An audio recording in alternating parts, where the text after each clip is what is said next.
حضور اکرم صلی اللہ علیہ وآلہ وسلم کا بستر مبارک ایک ٹاٹ تھا جو رات کو موڑ کر رکھ دیا جاتا اور دن میں سیدھا کر دیا جاتا۔ حضرت حفصہ رضی اللہ تعالی عنہا ام المومنین نے ایک رات اس کی ایک تہہ اور لگا دی اور بستر نرم ہو گیا تو آپ صلی اللہ علیہ وسلم نے فرمایا، حفصہ میرے بستر کے ساتھ کیا کیا؟ فرمانے لگیں، یا رسول اللہ صلی اللہ علیہ وسلم، وہی ہے، میں نے اس کی ایک تہہ اور لگا دی تھی تاکہ ذرا نرم ہو جائے۔ آپ صلی اللہ علیہ وسلم نے فرمایا، میں اپنے اللہ کے سامنے رات گزارنے والا بندہ ہوں، اس بستر کی نرمی مجھے رات کو اٹھنے سے روک دے گی، اس لیے یہ جیسا تھا اسے ویسا ہی کر دے، مجھے نرم اور نازک بستر پسند نہیں۔ حضرت عائشہ صدیقہ رضی اللہ تعالی عنہا کے گھر میں ایک انصاری عورت آئی۔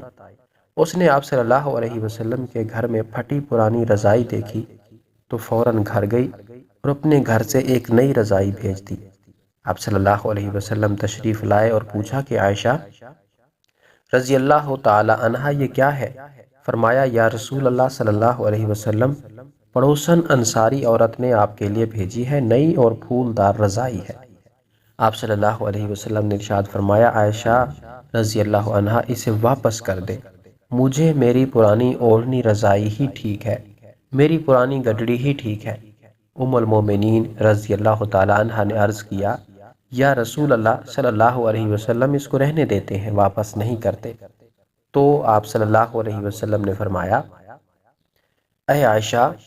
قسم ہے مجھے میرے رب کی، اللہ جل جلال نے کہا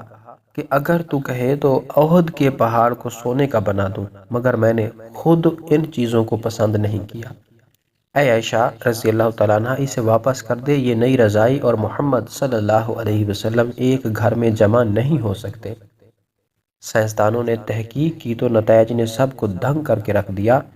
ایسی بات کہہ دی کہ آپ بھی بے اختیار سبحان اللہ کہہ اٹھیں گے۔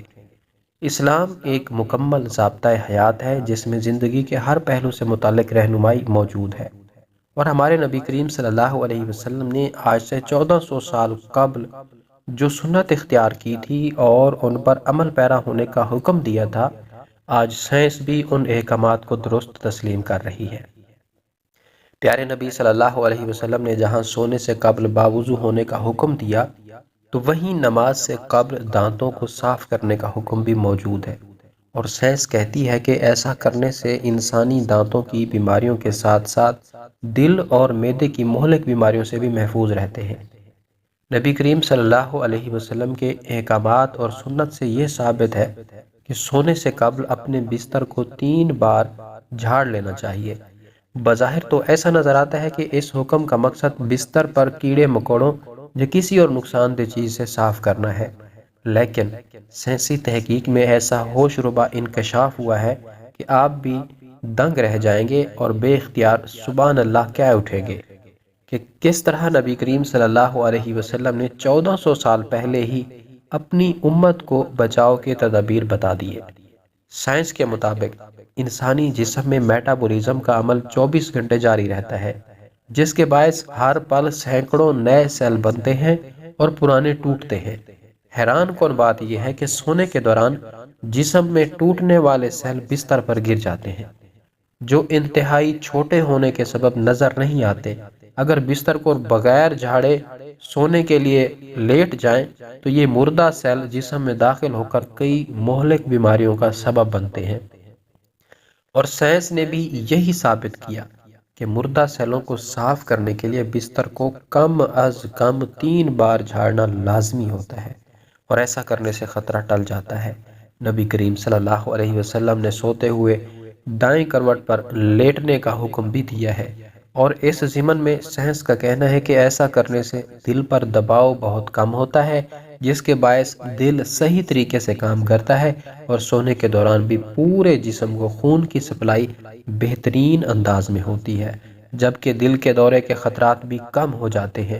اس کے علاوہ دائیں کروٹ پر سونے سے معدہ بھی اوپر کی جانب ہوتا ہے اور اسے رات میں کھائی جانے والی غذا کو ہضم کرنے میں آسانی ہوتی ہے۔ رات سونے کے دوران غذا اچھی طرح ہضم ہوتی ہے، جس کے باعث انسان بیدار ہونے پر خود کو تر و تازہ محسوس کرتا ہے اور تیزابیت بھی نہیں ہوتی۔ اللہ پاک ہمیں آپ صلی اللہ علیہ وسلم کی بتائی ہوئی ہر بات پر عمل کرنے کی توفیق عطا فرمائے، آمین یا رب العالمین۔